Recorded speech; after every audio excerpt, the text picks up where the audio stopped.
जंगल की ठंडी हवा अचानक थम गई। जुगनू चौकन्ना होकर चारों ओर देखने लगा। आरव ने वन बीज को अपने दोनों हाथों में कसकर पकड़ लिया। दूर पेड़ों की परछाइयों के बीच जो चेहरा हिलता दिखा था, अब धीरे धीरे साफ होने लगा। वह कोई जानवर नहीं था, कोई इंसान भी नहीं। वो था छाया मंत्र, जंगल की अंधेरी शक्तियों का स्वामी, जिसके बारे में सिर्फ पुरानी कहानियों में सुना गया था।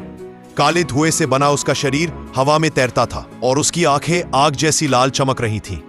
छाया मंत्र ने एक धीमी गूंजती आवाज में कहा, तो यही है वह लड़का जिसने द्वार की परीक्षा पार की। वन बीज मुझे दे दो बच्चे, ये जंगल अब मेरे अधीन होगा। आरव एक कदम पीछे हट गया। जुगनू तुरंत उसके आगे खड़ा हो गया। उसकी नीली चमक तलवार की धार जैसी तेज हो उठी। ये बीज प्रकृति का है, जुगनू गुर्राया, और तुम इसकी शक्ति कभी नहीं पा सकोगे। छाया मंत्र हंसा, एक भयानक खोखली हंसी। तुम मुझे रोकोगे टूटी हुई रोशनी वाले हिरन? तुम्हारी शक्ति तो क्षीण हो रही है, और यह बच्चा मेरा सामना करने के लिए अभी बहुत छोटा है। आरव का दिल जोर से धड़क रहा था। लेकिन वह जुगनू के पीछे हाथ कसकर पकड़े खड़ा रहा। छाया मंत्र ने हाथ उठाया। काले धुएं की एक लंबू लहर उनकी ओर बढ़ी। जुगनू ने अपनी पूरी रोशनी इकट्ठी कर उसे रोकने की कोशिश की, लेकिन धुएं की ताकत बहुत ज्यादा थी। एक तेज धमाके के साथ दोनों टकराए। नीली और काली रोशनी पहाड़ी पर बिखर गई।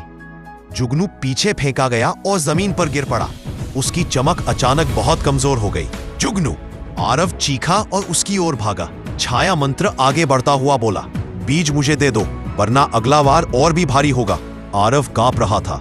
उसके सामने खड़ा छाया मंत्र इतना विशाल और शक्तिशाली था कि किसी भी बच्चे का साहस टूटता जाए। लेकिन बीज उसके हाथ में धड़क रहा था, जैसे जंगल खुद उसे ताकत दे रहा हो। आरव ने गहरी सांस ली। यह बीज मैं नहीं दूंगा। वन बीज जाग रहा है, यह तुम्हारी रक्षा कर रहा है। आरव! वह हवा में विलीन हो गया।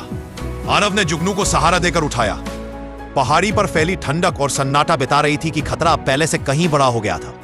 जुगनू ने धीमे स्वर में कहा, आरव, समय आ गया है कि तुम सच जानो। वन बीज केवल शुरुआत है।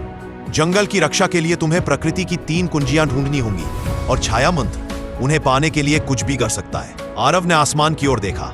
चांद बादलों में छिप गया था। रात और गहरी हो चुकी थी, लेकिन उसके दिल में एक नई रोशनी जल उठी थी। मैं तैयार हूं, उसने कहा। आगे चाहे कैसी भी परीक्षा हो, मैं पीछे नहीं हटूंगा। जुगनू ने मुस्कुराने की कोशिश की। तो चलो, जंगल हमें दिखाएगा। रात की हवा में हल्की सी सरसराहट हुई, जैसे पेड़ खुद आरव का स्वागत कर रहे हों।